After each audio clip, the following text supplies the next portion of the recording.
Assalamualaikum warahmatullahi wabarakatuh. Selanjutnya kita akan membahas penggunaan tumbuhan obat pada kasus GOT atau hiperurisemia. Oke, teman-teman sudah tahu juga kan ya, GOT itu merupakan suatu kondisi di mana kadar asam urat dalam darah itu berlebih. Nah, GOT ini kan merupakan suatu penyakit yang progresif.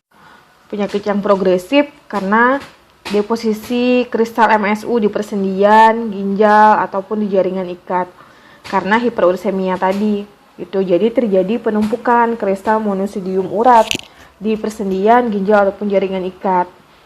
Nah, kalau ini terus berlangsung lama gitu, jika tidak ditangani dengan baik, maka bisa berkembang menjadi GOT kronik. Kalau sudah sampai GOT kronik, itu bisa sampai terbentuk tofus dan bahkan bisa mengakibatkan gangguan pada fungsi ginjal karena tadi penumpukan asam uratnya atau kristal monoksidium urat ini tidak hanya di persendian tetapi juga di ginjal. Nah, endingnya adalah penurunan pada kualitas hidup. Maka upaya harus kita lakukan pada kasus hiperursemia adalah bagaimana caranya supaya kadar asam urat pada pasien tersebut itu berada dalam rentang yang normal gitu, dan juga bisa memperbaiki kualitas hidup pasien tersebut. Nah, untuk perjalanan alamiah dari GOT itu sendiri sebenarnya terdiri dari 3 fase.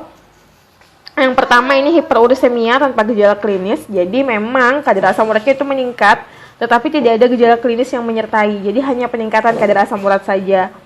Nah, yang kedua ini pada fase akut. Jadi kadar asam uratnya itu sudah meningkat dan disertai dengan gejala klinis. Nah, kalau seperti ini didiamkan, tidak diterapi dengan baik, maka yang semula hanya terjadi kadang-kadang itu jadi serangan akut atau artritis GOT akut. Nah, kalau tidak ditangani dengan baik itu nanti akan menjadi artritis GOT yang kronis. Nah, bisa sampai terbentuk tofus dan juga nanti bisa menyebabkan gangguan fungsi ginjal yang berat. Sehingga memang perlu ditangani semenjak dari awal. Diketahui kalau memang terjadi peningkatan kadar asam urat dalam tubuh. Nah, untuk hiperursemia atau GOT sendiri, ini kan masih ingat ya, kalau dia disebabkan oleh tingginya kadar purin dari makanan yang kita konsumsi gitu ya. Sehingga sangat penting untuk modifikasi gaya hidup, sangat penting mengatur pola makan. Jadi percuma saja kalau misalnya pola makannya tidak diatasi, dikasih obat tapi penyebab utamanya tidak diatasi. Baik itu obat konvensional ataupun obat herbal juga sama sebenarnya, tetap harus dibarengi dengan modifikasi gaya hidup yang baik. Nah, purin itu didapatkan dari makanan yang dikonsumsi dan juga sudah ada yang berasal dari asam ribonukleat yang ada di dalam sel. Purin di dalam tubuh itu akan diubah menjadi hiposantin. Nah, hiposantin itu akan dirubah menjadi santin, kemudian diubah menjadi asam urat dengan bantuan siapa? Dengan bantuan enzim santin oksidase. Purin akan berubah menjadi asam urat dengan bantuan enzim santin oksidase. Kalau sudah terbentuk asam urat, sebenarnya di dalam tubuh asam urat itu punya manfaat, makanya dia dibentuk.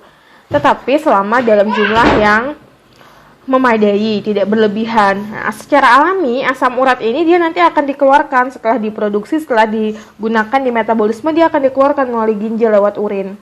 Secara alami seperti itu. Nah, tetapi kalau misalnya pada orang yang mengkonsumsi asam uratnya, mengkonsumsi purin atau makanan yang kayak purin itu terlalu berlebih, akhirnya asam urat itu banyak jumlahnya di dalam tubuh.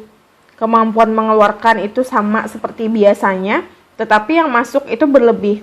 Endingnya nanti terjadi kristalisasi di dalam jaringan. Kalau terjadi kristalisasi, maka akan ada sistem pertahanan tubuh untuk menghancurkan kristal yang terbentuk. Terjadilah proses fagositosis.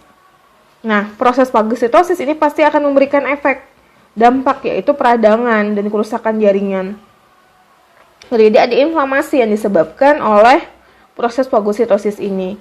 Nah, dari sini bisa kita pahami teman-teman upaya atau obat-obat yang bisa digunakan untuk mengatasi asam urat ini.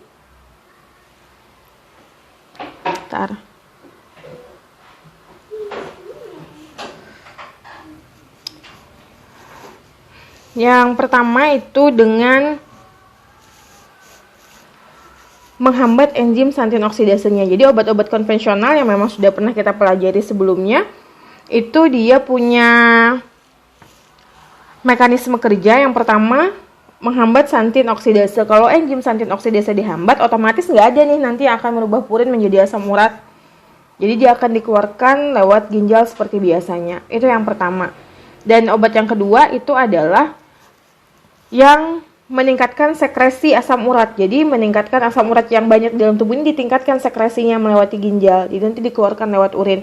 Tetapi ingat teman-teman, obat yang mensekresikan asam urat itu berbeda dengan diuretik. Jadi jangan berpikiran diuretik bisa dikasih untuk asam urat, beda. Kalau diuretik itu yang dia keluarkan ureum yang ada di dalam tubuh, zat-zat sisa. Tetapi kalau jadi air itu yang dikeluarkan oleh diuretik. Tetapi kalau asam urat itu bukan target dari diuretik. Ya, jadi asam urat itu beda penanganannya dengan diuretik. Diuretik itu dia mengeluarkan natrium dari dalam tubuh gitu, bukan asam urat targetnya. Jadi berbeda golongan obatnya. Jadi obat secara konvensional yang digunakan untuk mengatasi GOT ini adalah obat yang bisa menghambat enzim santin oksidase dan juga yang bisa mengeluarkan asam urat dari dalam tubuh. Itu dua. Itu yang pertama. Kemudian ini yang bertujuan untuk mengurangi kadar asam uratnya. Obat berikutnya itu adalah obat yang kita gunakan untuk mengurangi peradangan. Jadi antiinflamasi. Umumnya kita akan menggunakan obat antiinflamasi non steroid. Nah, ini yang digunakan di sini. Untuk ini probenazid itu digunakan di sini. Kemudian untuk colchicine di sini dia untuk mencegah fagositosis, dan allopurinol ini di sini untuk menghambat enzim santin oksidase. Oke, lanjut lagi. Ini mekanisme kerja metabolit sekunder gitu.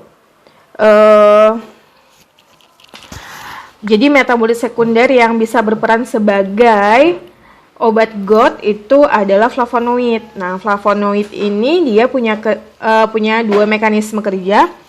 Yang pertama, dia bisa untuk mengurangi kadar asam uratnya. Dan yang kedua, dia bisa mengatasi nyeri atau inflamasinya. Jadi dia langsung punya dua kemampuan, tidak hanya sebagai menurunkan asam urat, tetapi dia juga bisa sebagai anti-inflamasi. Itu yang perlu dipahami. Kalau dia sebagai dalam mengurangi kadar asam urat, dia dengan menghambat enzim santin oksidase sehingga pembentukan asam urat terhambat. Kemudian sebagai anti-inflamasi, dia menghambat enzim siklooksidase. Kalau siklooksidase dihambat, otomatis prostaglandin juga terhambat, maka inflamasi atau peradangan yang terjadi di dalam tubuh itu juga bisa terhambat. Oke, nah tanaman yang kita gunakan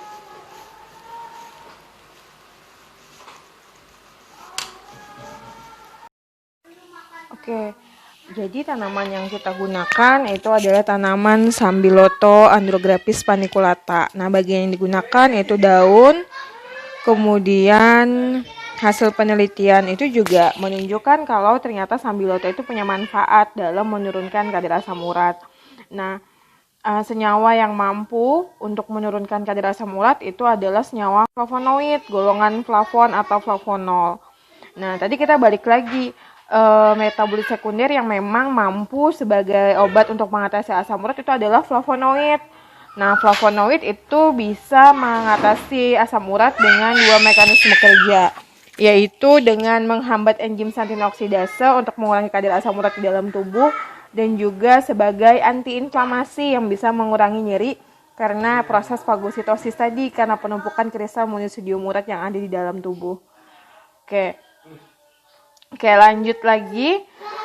Dosis secara empiris umumnya biasanya dosis itu hampir sama cara pengolahannya, baik pada satu tanaman gitu untuk mengatasi penyakit yang lainnya. Misalnya seperti tadi Sambiloto, ini cara penggunanya juga kurang lebih sama.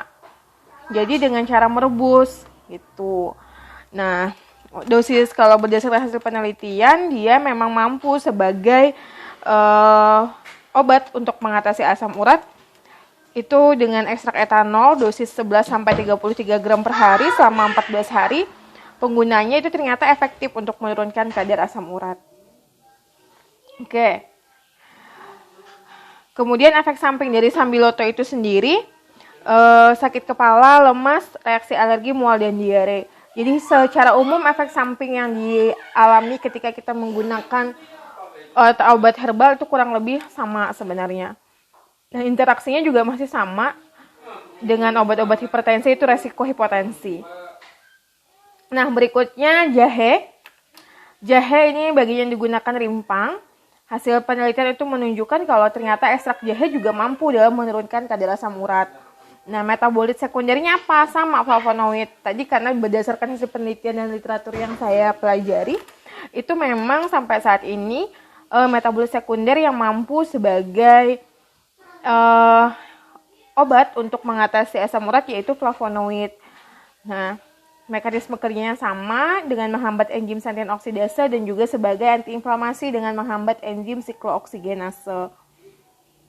Untuk dosis sama sebenarnya dengan cara merebus ruas-ruas jahe tadi ya, rimpang jahe tadi direbus, terus pengolahnya boleh langsung diseduh atau diminum atau harus ditambahkan madu dengan jeruk nipis, tidak masalah, senyamannya aja. Nah, kalau berdasarkan hasil penelitian ternyata dosis 0,6 gram ekstrak itu dalam 100 ml pada manusia pada kelinci ternyata efektif. Jadi kalau dikonversi ke manusia itu sekitar 8,5 gram dalam 100 ml, 8,5% ya. Nah, ini efek sampingnya. Tadi paling umum itu biasanya gangguan memang pada gastrointestinal, kayak heartburn, kembung gitu. Nah, tadi ingat kalau jahe itu efek sampingnya memang punya resiko pendarahan, sehingga perlu diperhatikan penggunaan jahe bersama obat-obat antiplatelet atau tanaman herbal lainnya yang punya efek untuk memicu pendarahan seperti bawang putih, cengkeh, kunyit. Karena resiko pendarahannya akan besar juga. Nah, ini beberapa tanaman lain yang bermanfaat pada kasus GOUT atau yang bisa digunakan untuk mengurangi kadar asam urat atau untuk mengurangi inflamasi atau pembengkakan yang disebabkan karena penumpukan dari monosodium urat tadi. Nah, ini beberapa tanaman yang sering digunakan. Silahkan nanti bisa dipelajari. Ini ada referensinya juga. Kemudian ini juga sama. Ini juga beberapa tanaman yang memang bisa digunakan sebagai obat GOUT dengan pada percobaan praklinis. Oke. Kemudian ini masih sama, masih bisa digunakan. Jadi lumayan banyak tanaman yang memang bisa digunakan sebagai untuk mengatasi GOUT ya. Umumnya tanaman yang digunakan itu adalah tanaman yang memang mengandung flavonoid gitu. Jadi aktivitasnya sebagai anti GOUT. Oke.